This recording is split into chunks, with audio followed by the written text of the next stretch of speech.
Can we hear from Carol Formica? Carol? I know she's here somewhere. I'm coming up. Oh, there you are.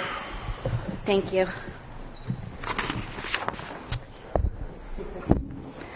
Thank you for being here and for your commitment. My name is Carol Formica, and I am here tonight as a parent, an educator, and a concerned citizen. This is my third year testifying against marijuana legalization.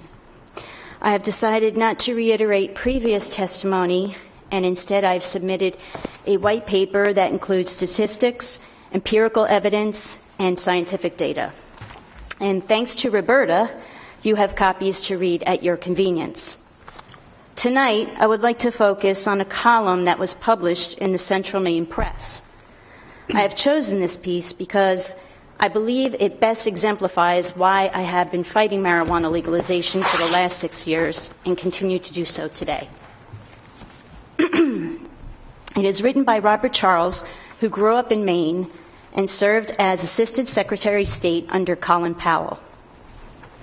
He came into my office with his hair on fire. A father, middle-aged. I made a habit of leaving my door on Capitol Hill open. Most committee staff directors and councils don't do that. They have gatekeepers. Nominally, I do too, but I felt I worked for every taxpayer, every single one, and he was one. My Criminal Justice Committee, plus the Speaker's Task Force and bipartisan working group on narcotics and addiction that I ran, all focused on oversight. Part of the job was oversight of the Justice Department, the Drug Enforcement Administration, and other federal agencies struggling with the spike of drug abuse that was happening then in the 1990s. I asked this upset father to come in. He had something obviously important on his mind. In that moment, I appeared to be the federal government.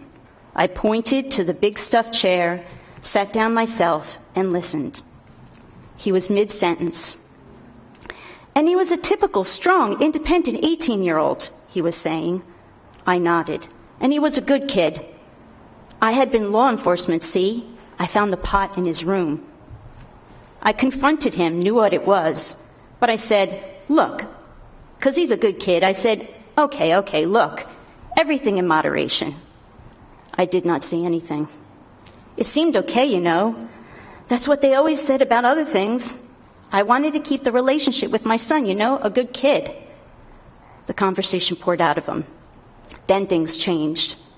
He got distant. Other drugs, heroin. He tried to stop. The father started to ramble. The law's fault, the criminal justice system. His son had been stealing. Treatment, friends who weren't friends, more treatment, profanity, exasperation. I listened. Sometimes that was all I could do. He had come to tell someone. He was looking for something, and I sensed I could not give it to him. So you see, that was 3 years ago. I was a good dad and said everything in moderation. It was just marijuana. He looked up at me sharply. I knew there was more. Finally, it came. Last month, I went up there, top of the mountain, where he always skied.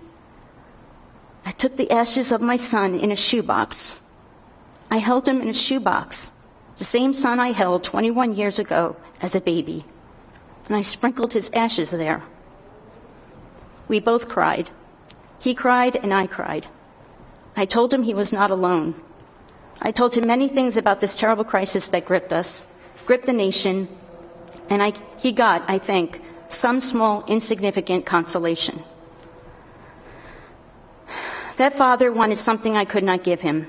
Beyond a hug and shared tears and consideration for his agony, he wanted the moment back, the earlier moment. He wanted his son back.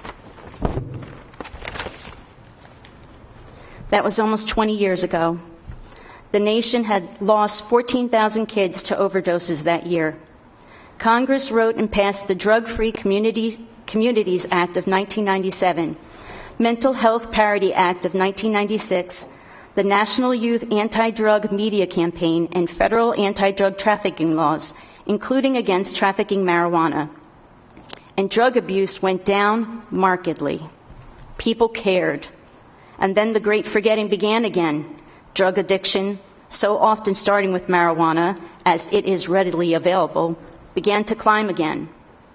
Then the availability of opiates and heroin, no one paid attention. And here we are again today. Only last year, more than 52,000 people died of drug overdoses, taken from loving, devastated parents, as well as siblings and friends.